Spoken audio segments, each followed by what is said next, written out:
I actually trained to be a character actor, and then I got into the film business. And in the film business, if you look a certain way, you're like a leading man. Yeah. You're not a character actor. And I was going, but no, I'm a character actor. So I'm always looking for characters to play. Yeah. And if I can find something that's out of the box, I'll go for that before I'll go for, the guy wearing the tie, carrying the briefcase and in the suit and all of that.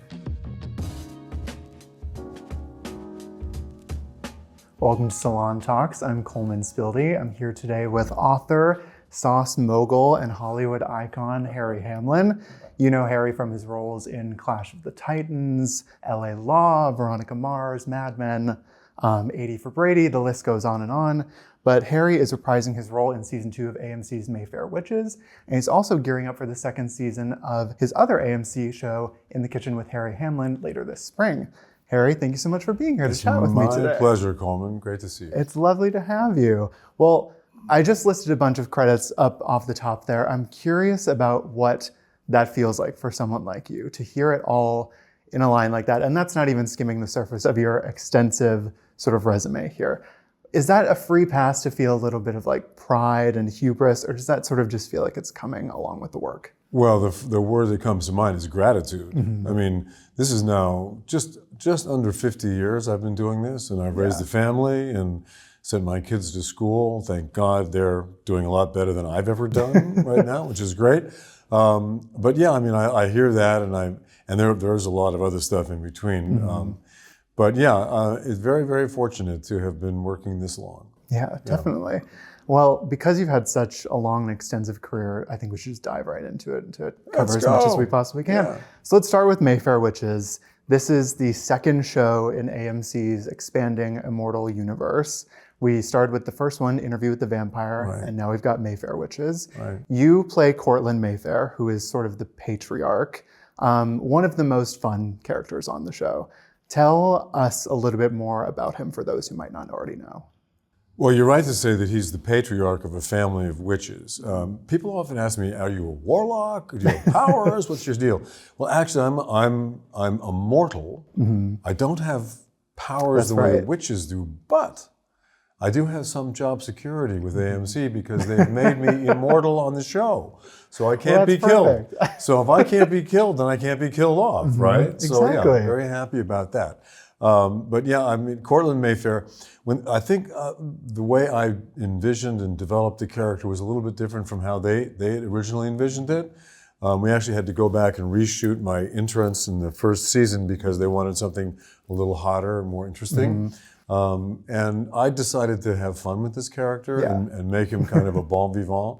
And he's also he's not the nicest guy. Yeah, he's a little mischievous, a little debonair. Well, definitely in the first season he's mischievous. In the second season, which is on right now, I'm a little more contrite. I'm a little bit. They make me a little bit nicer, but that's just because something amazing is going to happen to my character over the next 3 episodes, which are the last 3 of this season. Yes, I can't tell you what that is, but it's going to be amazing. Well, at the end of the first season, you had turned to stone, so we thought that might be the end of Cortland for a little bit. Which was, by the way, an homage to Clash of the Titans. I noticed that, yes, for turning the Kraken to stone. Because I turned the Kraken to stone. Was that written into the show? No, it was not written in that I was turned to stone. It was written in that I froze, that she kind of froze me, because she can't kill me. I'm mortal, right? She froze me and sent me off into some Netherlands somewhere. But the idea of freezing me into a stone came in post when they said, "Oh yeah, Clash of the Titans. Remember stone?" That's perfect. Yeah, for all the Harry Hamlin heads out there. What was it like filming season 2 versus season 1? Because sometimes in the first season of something, you're not always sure if it's going to take. You're not sure if it's going to find its fan base. And now season 2, you've got this big established fan base. You've got opportunities for crossovers with Interview with the Vampire. Right. And the show is ratcheting up in plot lines and intensity from week to week. So I'm curious what it was like filming this season versus the first one. Well, season 1, you're right. Everybody's getting their footing in season 1. You don't know if the show's going to work or not. You don't know. I mean, look, Alexandra Daddario is headlining it. I mean, it's going to work, right? Yeah. And, when they got to season 2, they decided to shoot half of it in overseas, over in Ireland. So the last 3 episodes were shot entirely in Ireland, and Ireland for Scotland, because we take the show over to Scotland, which makes it really interesting, by the way, to change location. Now, okay, so New Orleans is pretty interesting. Yeah. Okay. It's going from one great place to another great place. Exactly. Yeah. So, but shooting season 2 was easier than season 1 because we kind of all knew where we were headed with our characters. Yeah. Though Alexandra was pregnant throughout season 2, so that made it a little bit of a challenge. Yeah, definitely. Especially, did she travel at all to Ireland? Yes, she did. Okay, well that's. I mean, she was that's a trooper. big task. I mean, she never missed a moment. Yeah. I read, I think in Entertainment Weekly, that you said that this season features some of your favorite work and your favorite scenes that you've ever done in your entire career. And like you just said, you've been in the business for almost 50 years. That's got to be a high bar. It is. Well, it's a highlight was working with Ted Levine. And Ted Levine, of course, Buffalo Bill from, Silence of the Lambs. So a very intimidating character to begin with, just because we've all seen that movie, right? Yes. And the way he talked about, skinning the girls. Yeah, okay, it's a little creepy. So when he arrived on the set, everyone was like, oh, what's Ted Levine? Turned out to be just a fantastic actor, great actor. Plays my dad in it, and we had some of the most fun scenes I've ever done. Yeah.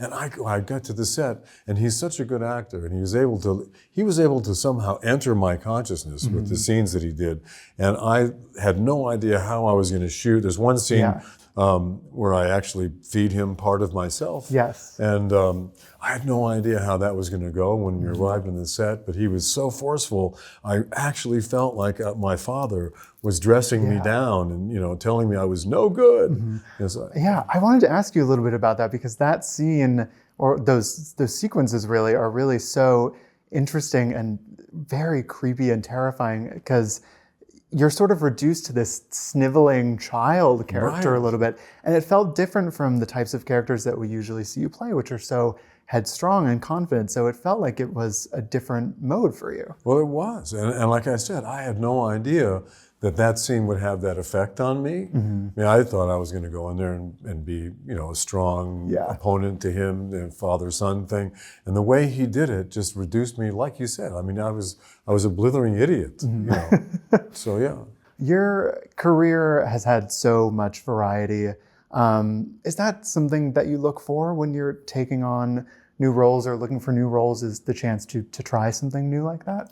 Absolutely. So when I trained for a long time, like longer than I want to talk about, before I ever got a paycheck. But the whole idea of going to acting training was to learn to be a classical actor and to become a character actor. So I actually trained to be a character actor, and then I got into the film business. And in the film business, if you look a certain way, you're like a leading man. Yeah. You're not a character actor. And I was going, but no, I'm a character actor. So I'm always looking for characters to play. Yeah. And if I can find something that's out of the box, I'll go for that before I'll go for the guy wearing the tie, carrying the briefcase, and in the suit and all of that.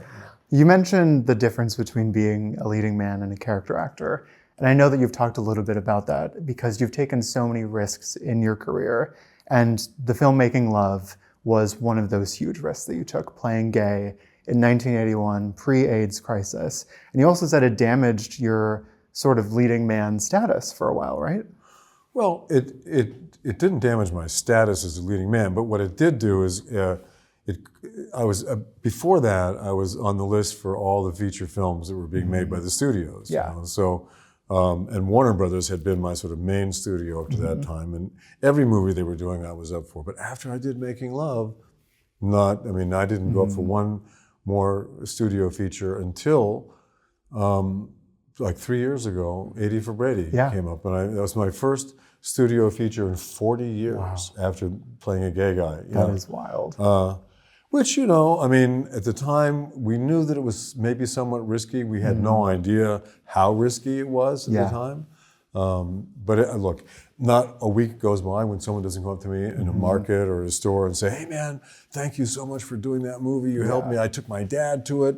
It helped me come out. It gave me my life. And so I go, if I've been able to have that kind of an effect, as an actor, come on. I mean, that's it, right? I just rewatched it this last weekend, and it's it's wild because it really is so ahead of its time in the way that it presents those characters as loving and as having lifestyles as viable as any straight or heterosexual lifestyle. And I think it was just such an important film to be made at that time. And I don't know that it would have been able to be made after the AIDS crisis either. No, I'm sure. Well, when I first meet Michael on Keen, he plays a doctor, and I'm there because I've got an ingrown hair under here, right. and I'm going like this. I got something under here. Now, this is before anybody knew that scourge existed. So that was now. If you did that, they go, oh, well, yes, okay, exactly, death sentence, right? So yeah.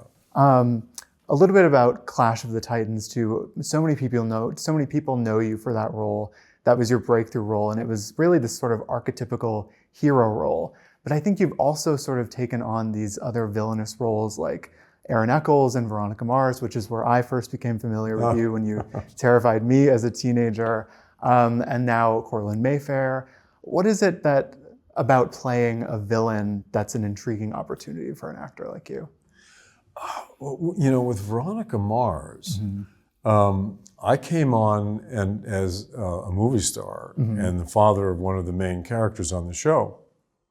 They didn't tell me that I was the killer. I knew that the show was about a killer, about a girl who'd been killed. Yeah. But they didn't say that I was the guy. They said, "Oh, you're coming." They lured you on. Movie star, yes. And then after a few episodes, they said, "Oh, by the way, the show's kind of about you." I go, "What?" So I was not aware that I was going in there to play a killer to begin with, but it was delicious at the end of the day. Yes, and you, I mean, as devious and evil as that role is, you just look like you're having so much fun doing it, which is part of the fun. I had a lot of fun. I had a love scene with Amanda Siegfried too, because I guess she was the one I killed. Yeah, there was a little scene that we had to do where we were filmed from above. So interesting moment. Like I think I was in my 60s or something. She was 12. So yeah. On a not so villainous side, you've also got In the Kitchen with Harry Hamlin. And I was watching the show, and you say in the first episode that you had never seen a cooking show prior to doing the show. Is that really true? I still have never seen a cooking show. Yeah, I am not interested in the least by cooking shows. If I was, I would have seen them, right? Have you watched your own show? I have watched my own show. So it doesn't... I haven't seen all. I saw 2 episodes from season 1. Okay. I haven't seen all of the episodes. And I've seen 1 rough cut for season 2. And it's amazing what these guys do. They take all this rough footage and they put it together, and then you got a half hour that looks like we knew what we were doing. Yeah. But we didn't. It certainly is a show that seems like it's got its own flavor. Is it something that is, do you feel like this is uniquely you? Is this a fun opportunity after so many years of playing so many other characters? Yeah, I have not thought about it that way. AMC asked me if I would be willing to do a cooking show, and I said, "But excuse me, what? Why?" And I guess one of the wives of one of the executives had seen me cook some stuff on the Real Housewives show that my wife was on, and she thought it would be fun to do that. And I said, "Well, what?" I said, "Well, if I can do it with my niece, who's a certified cordon bleu chef and has been in the food industry for 30 years, if I can do it with her, then I at least have some guidance in the kitchen, know what I'm doing." So they brought her in, and I guess it just works. I mean, the chemistry between the two of us seems to work. It's completely natural because it's family. It's family. That's exactly. true. Yeah. And it's nice too watching the show because you are cooking with your family. You're cooking with your niece and with your wife Lisa Rinna and with your daughters. And I had heard that you, after your daughters were born, you took time off from doing any projects outside of LA. So I imagine that makes your home and your kitchen a very special place. What has it been like watching the amount of the devastation that's been occurring in LA over the last month with the wildfires?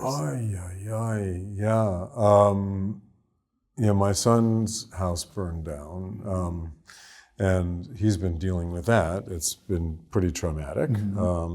He actually asked to borrow a special reciprocating saw so he could saw through some drywall that had fallen over on his office because the house, I guess they got the fire out before it burned everything. Yeah. So there was still some stuff left, and he was trying to go in and see if he could find his office and find his his hard drives because all of his artwork, which is digital art, was on his computer, and he made it before the cloud, so it wasn't backed up. Anyway, so it's been tough. It's been Los Angeles has been through it in the last few months. They really have, and it's something that living there, you'd think that you might be prepared, but you never think it's going to happen to you. And I remember seeing you on one episode of Housewives running fire drills with Lisa Rinna. Right. Is that something that you feel like you're prepared for, or does something like this always kind of take you by surprise? We know that we live in what's considered a fire zone because our fire insurance quintupled. But I do have this, I have some fire hose, I've got a fire pump for the pool, and I've got a system on the roof that'll soak down the house. And we keep a suitcase near the front door that has all of our important stuff in it. And that's been there for 10 years, that suitcase. It's just there. Well, we just mentioned the Housewives a little bit. I want to talk about your bolognese sauce, Harry's famous sauce. Okay. The sauce became a little bit of a hot topic on Housewives. I'm curious, what was it like to sort of get pulled into the plot and the drama for something that seems so innocuous as pasta sauce? Who knew, right? I mean, we had this lunch. They asked me to throw a lunch for the girls. And normally what they do is they'll hire a caterer and hire a party planner, and they'll come in and they'll fluff and puff your house and cook all the food, and I would just disappear, right? But, I didn't want to spend all that dough on, I can cook, right? So why not? Why don't I cook bolognese for them? And I did, thinking that, then maybe we'll get through this day, okay, and then all of a sudden they just loved the sauce on the pasta, and we've always loved it. It's been part of our family for years and years, but they took it to another level. Yeah. Then Garcelle took it to even another level, and she and Lisa got into it, and now everywhere I go, people say, God, I love your wife. Where can I get your sauce?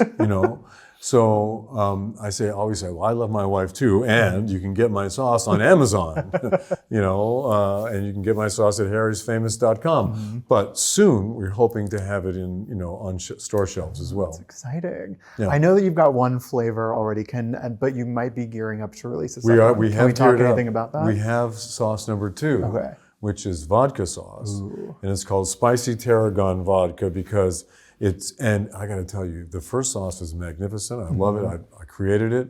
The second sauce, created by my niece, is even better. I mean, it's so good. Lisa puts it on everything. Yeah. I mean, not just pasta. It's versatile. Whatever we're having, she'll say, I want some of that sauce. She'll put it on there. Because it's really good. Yeah. I want to ask a little bit about, it's interesting moving into a new sector and a new business. And when you're moving into a new business, there are always going to be people who do like it and who don't like it. And being in the Housewives world sort of by proxy, I know that Bethany Frankel tried the sauce and posted a TikTok reviewing it, and she was not a huge fan of it, but she did have a caveat that she just doesn't like the red wine taste very much. Did you happen to see the video at all? I'm curious about what your reaction was. I have not seen the video, but I did hear about it, and I'm very fond of her. We've known her for a long time. Yeah. There's no accounting for taste. That's an old saying, right? Some people have good taste, some people don't. Absolutely. So, the sauce is doing great. 99.9% of people love it. Perfect. If someone doesn't like it, exactly. I think that's a very civil answer. Well, something that has nothing to do with the taste is how much fun you really seem like you're having with it. You look on the Instagram and the social media and you just seem like you're having a blast doing it. And I'm curious too, because you're very transparent about the ingredients, what goes into the sauce, how it's made. Why was that an important thing for you to be so transparent about everything tip to toe? Well, this is the thing. See, what my niece and I are trying to do is enhance the world. Let's not say change the world, but enhance.